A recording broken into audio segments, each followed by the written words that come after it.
Hello दोस्तों, आप सभी का हमारे चैनल में बहुत बहुत स्वागत है। आज मैं वर्ष 2021 की शुरुआत में रिलीज हुई मूवी डेली फैंटेसी का एक्सप्लेनेशन करने जा रहा हूँ। फिल्म की शुरुआत में जेन नाम के एक चोर को दिखाया जाता है जो कि एक म्यूजियम से एक प्राचीन मूर्ति चुराता है।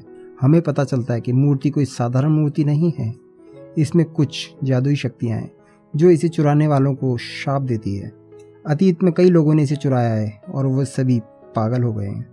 दुर्भाग्य से जेन इस सब से पूरी तरह से बेखबर है। काम पूरा करने के बाद वह अपने बिजनेस पार्टनर हे से मिलने के लिए जाता है और उसे कई प्राचीन कलाकृतियां सौंपता है जिसे उसने संग्रहालय से चुराया था। हालांकि वह खुद इस मूर्ति को रखने का फैसला करता है। इस बीच उसका बिजनेस पार्टनर हे, जो इसका सबसे बड़ा ग्राहक एडम जो है, वो गुस्से में है। वह रात में मूर्ति पर अपना हाथ नहीं रख सका क्योंकि जेन अपना काम शुरू करने की कोशिश कर रहा है। तभी वह अचानक पुरानी कार को धीरे धीरे नीचे की ओर खिसकते हुए देखता है। बिना समय बर्बाद किए वह उसे जल्दी से रोकने के लिए दौड़ता है, लेकिन बिजली के एक झटके से वह टकरा जाता है और बेहोश हो जाता है। इसके बाद हमें एक फ्लैशबैक दिखाया जाता है जहां पर एक दिन छोटा जेन स्कूल में है। उसके प्रिंसिपल ने उस पर आरोप लगाया है कि उसने उसके पर्स से पैसे चुराए हैं, लेकिन छोटा जेन निर्दोष है और बाद में पता चलता है कि उसके दोस्तों ने ही उसके बैग में पैसे छुपाए थे। जल्द ही जेन को पूरे स्कूल के सामने पनिश किया जाता है और यहाँ हर कोई उससे चोर होने के लिए उसका मजाक उड़ा रहा है। बाद में परेशान जेन भगवान से उस पर बिजली के प्रहार के लिए अनुरोध करता है। अगर वह वर्तमान में इस तरह से वापस पैसे चुराता है तो उसके ऊपर बिजली का एक प्रहार हो। इसके बाद जेन अपने ही एक कमरे में बुरे सिर दर्द के साथ जागता है। तब वह देखता है कि उसके हाथ की कुछ नसें उभरी हुई हैं और वो उस घटना से भ्रमित है, लेकिन वह इसे अनदेखा करता है और दिन की शुरुआत करने का फैसला करता है। अब वह फ्रिज खोलता है और आश्चर्यजनक रूप से अंदर एक चेहरा देखता है, लेकिन जब वह फिर से इसे खोलता है तो वहाँ कुछ नहीं होता। इसके बाद कुछ समय बाद जेन अपने शौचालय में अपना काम निपटाने जाता है, लेकिन जैसे ही वह अपना हाथ धो रहा होता है, शौचालय एक इंसान में बदल जाता है और जेन से बात करना शुरू कर देता है। और जैसे ही वह बाहर की ओर भागता है, वह अपने सोफे को भी बात करते हुए देखता है। तभी उसके कमरे की सभी चीज़ें, जैसे उसका टेलीफोन, टेलीविज़न, पौधे और पेंटिंग, सभी यहाँ तक कि उसकी बिल्ली भी बात करना शुरू कर देती है। जेन का मानना है कि यह सब उसका मति भ्रम है, इसलिए वह जल्दी से एक मूल्यवान मूर्ति जो उसने संग्रहालय से चुराई थी को साथ लेकर घर से निकल जाता है। वह देखता है कि एक आदमी उसकी कार पर पेशाब कर रहा है। जेन उसे डांटता है तो वह एक कुत्ता बन जाता है। जेन सोचने लगता है कि बिजली गिरने से उसे सिजोफ्रेनिक हो गया है, ये एक दिमागी बीमारी है। अब जब वह अपनी कार चला रहा है तो अचानक कार एक बूढ़े आदमी में बदल जाती है और बूढ़ा आदमी उसे डांटता है और कहता है कि धीरे धीरे चलाओ। बूढ़ा जेन के पास बैठा हुआ है और दोनों कुछ यादें साझा कर रहे हैं। जल्दी ही जेन एक समुद्र तट के पास पहुंचता है और एक बेंच पर जाकर बैठ जाता है और वह अपना बैग खोलता है। जब वह बैग खोलता है तो उसमें वही प्राचीन मूर्ति उससे बात करना शुरू कर देती है और उसके बाद वह मूर्ति एक मानव रूप में बदल जाती है। वह जेन को चोरी करने के लिए दंडित करता है और कुछ चुटकुले सुनाता है। जेन इस सब से बहुत ही भ्रमित है, इसलिए वह एक डॉक्टर के पास जाने का फैसला करता है। जब वह अस्पताल पहुंचता है तो यह जानकर चौंक जाता है कि डॉक्टर वही प्रिंसिपल है जिसने उसे स्कूल में गलत तरीके से पनिश किया था। जेन उसका चेहरा देखकर थोड़ा गुस्से में है, लेकिन उसके पास कोई और विकल्प नहीं है। जेन डॉक्टर को सब कुछ समझाता है, लेकिन डॉक्टर उस पर हंसता है। परिणाम स्वरूप जेन उसके कंप्यूटर से बात करना शुरू कर देता है और उसे पता चलता है कि डॉक्टर बहुत कुछ छुपा रहा है, जैसे कि कंप्यूटर में बहुत सारा पोर्न है। डॉक्टर जेन की इस क्षमता से स्तब्ध रह जाता है और वह अंततः जेन पर विश्वास करने लगता है। फिर वह जेन को एक मनुष्य चिकित्सक के पास जाने का सुझाव देता है और अगले ही दृश्य में हम देखते हैं कि जेन खुद को जांच करवाने के लिए एक मनोचिकित्सक के क्लिनिक में गया हुआ है। जब जेन जांच करवा कर निकल रहा है तब वो अपने बचपन के क्रश जुआन काओ में से अचानक मिलता है। डॉक्टर के ऑफिस में दोनों एक दूसरे को जल्दी ही पहचान लेते हैं और बात करना भी शुरू कर देते हैं। जेन उससे पूछता है कि क्या उसे कोई बीमारी हुई है जिसके कारण सभी चीज़ें उससे बात करती हैं, लेकिन जुआन काओ में सोचती है कि वह मजाक कर रहा है। जुआन उसे अपना कार्ड देती है और जेन उसे खुशी खुशी ले लेता है और अपनी कार की ओर चल देता है। थोड़ी देर ड्राइविंग करने के बाद वह अपनी कार से बात करने के लिए कहता है, लेकिन कार कोई जवाब नहीं देती और वह सड़क के बीच में ही रुक जाती है।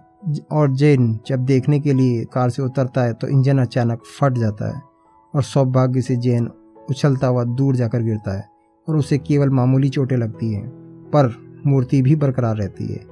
तभी उसका मानव रूप निकट दिखाई देता है और जेन से ये खुलासा करता है कि जब तक वह सभी चोरी की हुई वस्तुओं को वापस नहीं लौटा देता और अच्छे गुणों को धारण नहीं करता है, तब तक ये सब बैड लक जारी रहेगा। और वह मूर्ति वाला आदमी यह भी बताता है कि जब जेन के अच्छे काम पर्याप्त हो जाएंगे तो वस्तुएं अचानक उससे बात करना बंद कर देगी।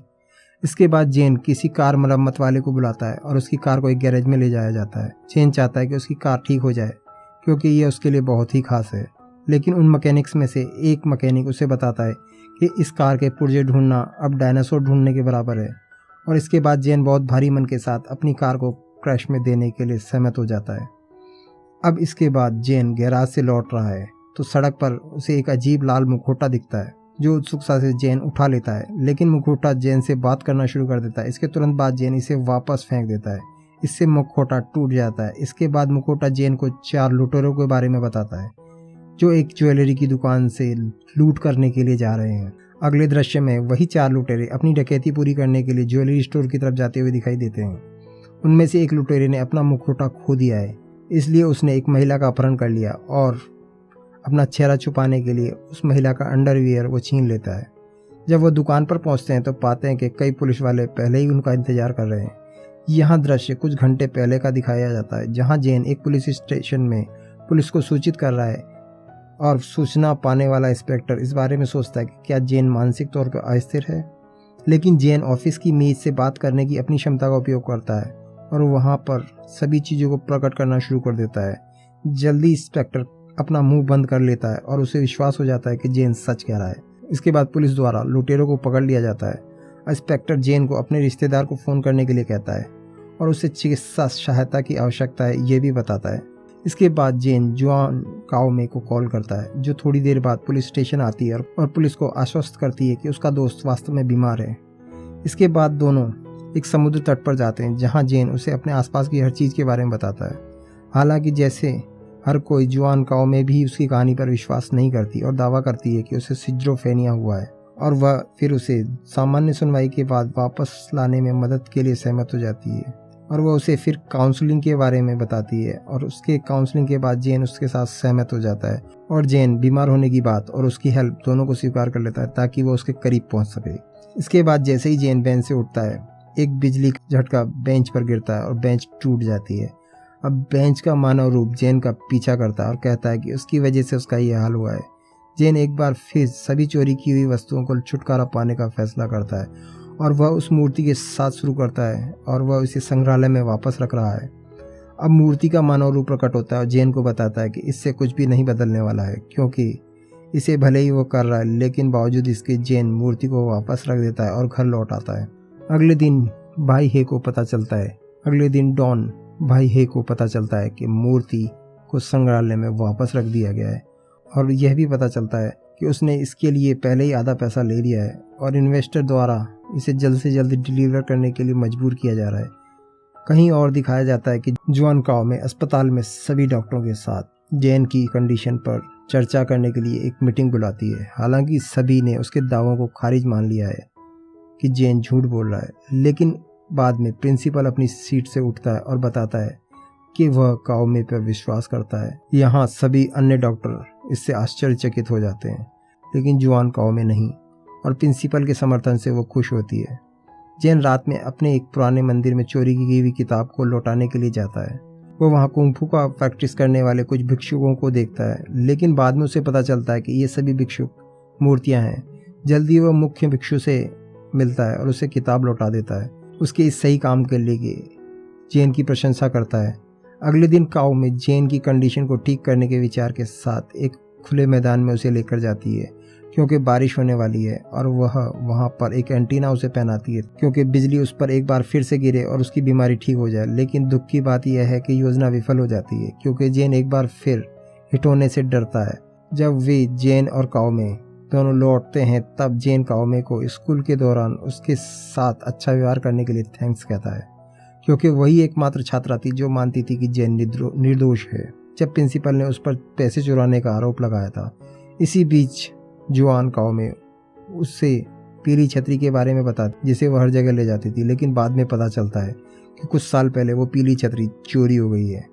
फिर उसने चोर को श्राप दिया था, और वो बताते हैं कि वह एक आखिरी चीज़ थी जो उसकी माँ ने उसे दी थी। उसके जाने से पहले उसे पता नहीं था कि चोर कोई और नहीं जेन ही था। कुछ समय बाद जेन घर पहुंचता है और तुरंत माफ़ी मांगने के लिए छतरी के पास पहुंचता है, लेकिन वह एक शब्द भी नहीं बोल पाता। इसके बाद वह अपने कलेक्शन से एक चोरी की हुई पेंटिंग निकालता है जो कि मोनालिसा की पेंटिंग है, ताकि इसकी प्रामाणिकता की जांच की जा सके।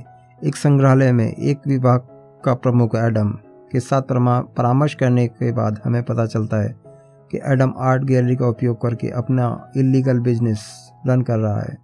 वास्तव में ये वही है जो लगातार भाई ए पर मूर्ति चुराने के लिए दबाव बना रहा है। अब वहाँ काओ में भी आ जाती है और बताती है कि एडम को डेट कर रही है। यह बात जेन को बहुत बड़ा धक्का पहुंचाती है और वो वहाँ से निकल जाता है। बाद में जेन मोनालिसा की सेल को अंतिम रूप देने के लिए एडम से मिलने जाता है, लेकिन जब वो एडम के पास पहुंचता है तो वह देखता है कि एडम एक नग्न लड़की की पेंटिंग बना रहा है और जेन को यकीन हो जाता है कि एडम एक प्ले बॉय है और वो काओमे को धोखा दे रहा है।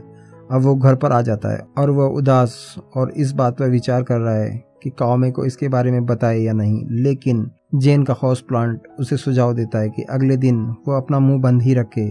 काओमे जेन को खुश करने के लिए एक हॉट एयर बलून के पास लेकर जाती है और वो जब वो ऊपर होते हैं तो वह एक केक भी साथ लाई थी, यह याद करते हुए कि उसका जन्मदिन है। जेन ये देखकर बहुत अभिभूत हो जाता है। लौटते समय काओमे को एडम का फोन आ जाता है। इससे जेन सैड हो जाता है और वह इसके बारे में कुछ करने का मन बनाता है। अगले दृश्य में हम देखते हैं कि वह एडम से मिलता है और डील के बारे में बात करता है। जब एडम इससे विचलित होता है, जेन अपना फ़ोन उठाता है और सभी को टेक्स्ट करता है। अगले दिन काओमे सहित सभी लड़कियां टीम बनाती हैं और रात में उसके घर एडम को पीटने पहुंच जाती हैं।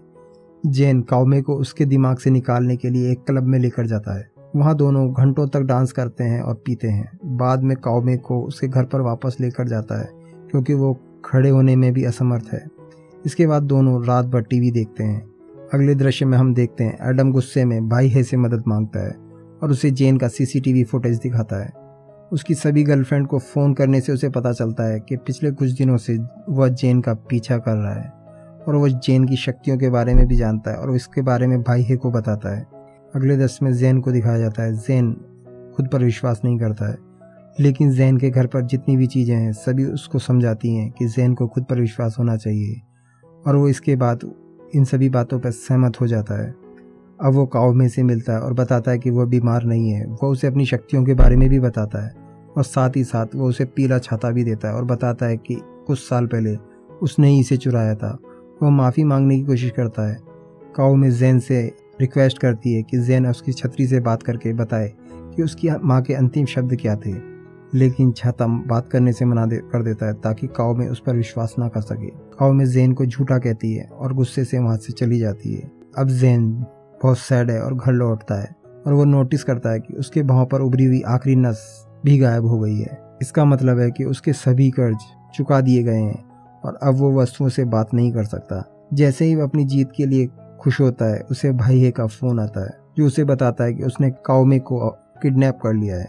ये सुनकर जेन तुरंत वेयर हाउस पहुँचता है। वहाँ उस बुरे आदमी ने जेन से कहा कि वह चाहता है कि वह लॉकर से बात करे और उसे खोले ताकि वह लॉकर में रखी वैल्यूएबल चीज़ों को पा सके। अगर जेन ऐसा करने में विफल होता है तो वह काओमे को मार देगा। घबराते हुए जेन लॉकर से बात करने की पूरी कोशिश करता है, लेकिन क्योंकि अब वो पूरी तरह से सामान्य है इसलिए वो ऐसा नहीं कर सकता। वह उन बुरे लोगों को समझाने की कोशिश करता है कि वो अपनी क्षमता खो चुका है, लेकिन वो कुछ भी सुनने के मूड में नहीं लगते। वह जैसे ही जेन और काओमे को मारने वाले होते हैं, तुरंत वहाँ पर पुलिस पहुँच जाती है और वो जेन और काओमे दोनों को बचा लेती है। अब जेन घर लौटता है और घर में बात करने वाली सभी वस्तुओं के बारे में याद करते हुए इमोशनल दिखाया जाता है और उसकी सलाह के लिए उनको धन्यवाद करता है। और साथ ही फिल्म के अंतिम दृश्य में हम देखते हैं जेन बारिश में चल रहा है और काओमे पीछे से पीला छाता लेकर उसे ढकने के लिए आती है, जिसका मतलब है कि उसने उसे माफ़ कर दिया है। मुझे आशा है दोस्तों कि आपको ये एक्सप्लेनेशन पसंद आया होगा और इसी तरह के वीडियो देखने के लिए हमारे चैनल को सब्सक्राइब करना ना भूलें। यदि आप चाहते हैं कि हम आपकी पसंद की मूवी का एक्सप्लेनेशन लेकर आएँ तो कमेंट बॉक्स में उस मूवी का नाम लिखें। आपकी पसंदीदा मूवी अगली बार हम ज़रूर लेकर आएंगे। तब तक आप अपना ख्याल रखें। धन्यवाद।